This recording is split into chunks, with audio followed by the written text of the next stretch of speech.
Hello my fellow cigar smokers and welcome to Smoker Spot. Today's topic is all killer, no filler, and we're talking about the advantage of a small cigar. So stay tuned.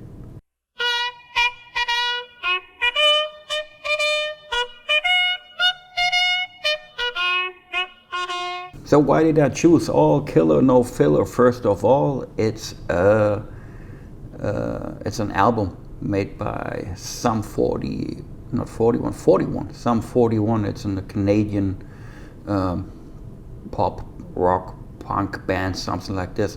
And their first album was released 2001. It was named All Killer, No Filler. And I thought that's a good name or phrase for what I want to talk about. So what do I mean by all killer, no filler? Of course, the cigar has a filler,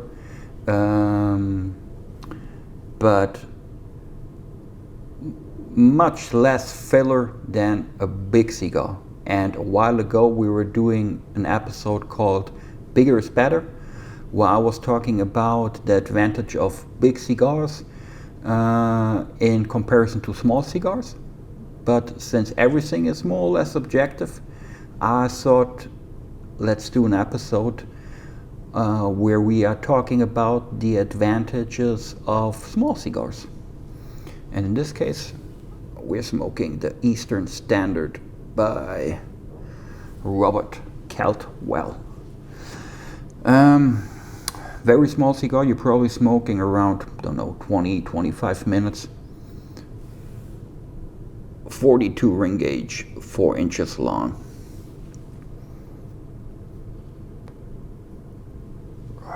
It was part of my top 3 quick smokes, I think.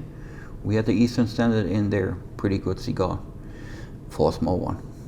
You probably know when you were watching a couple of reviews and cigar talks, I'm more into the bigger cigars with a larger ring gauge and that are a little bit longer, but from time to time I can definitely enjoy a smaller cigar.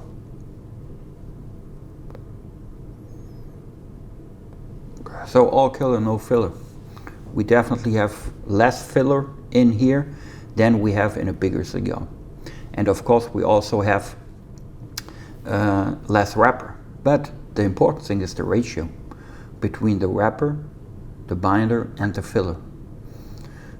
So in comparison to a big cigar, we have much less filler in here.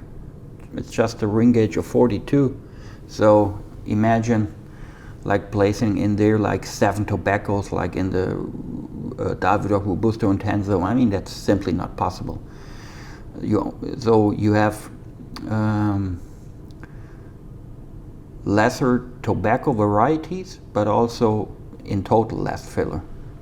So why can that be an advantage in comparison to a cigar that has more filler?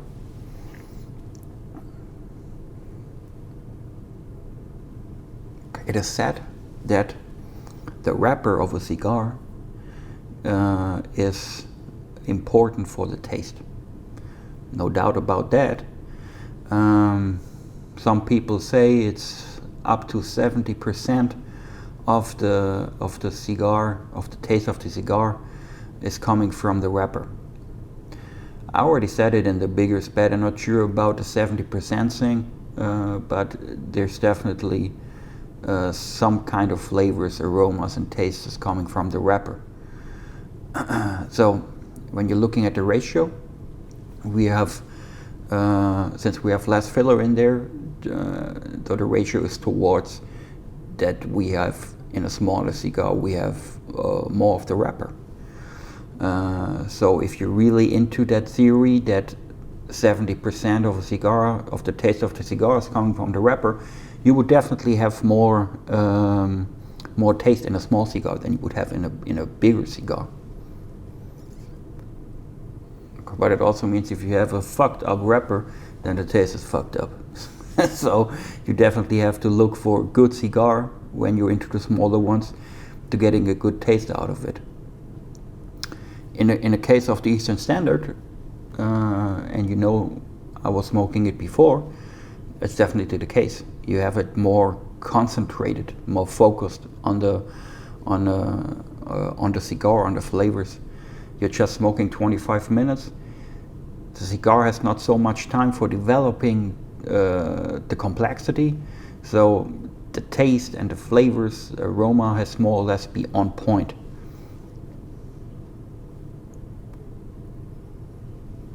So when we're thinking about that more taste is coming from the wrapper, you could ask, why not using the same tobacco that we have, that they are using as a wrapper?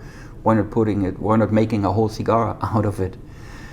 And actually that's a pretty valid question. But if you're looking into the construction of a cigar, every layer has its scent, and they're responsible for different aspects of a cigar. For example, the binder, so that is the tobacco leaf that is wrapping around the filler and is just underneath the wrapper.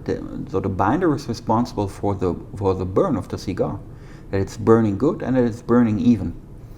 The filler, of course, is the taste. The wrapper is also the taste, and of course the visual thing.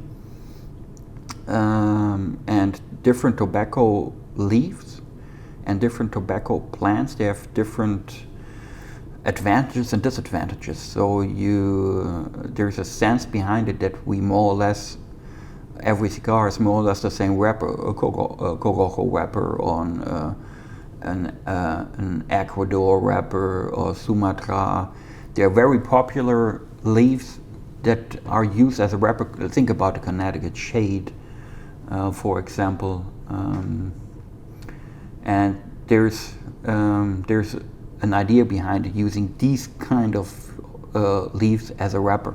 And the same thing is going with the filler and with the binder. So we simply could not make a cigar just out of an Ecuadorian wrapper leaf, because A, the cigar would taste like shit, and B, it would not burn very good. It would probably go out like every 2 or 3 minutes, so that would make no sense. So you have to find a good plant. That's what a master blender is for, and you have to find a good ratio between binder, filler,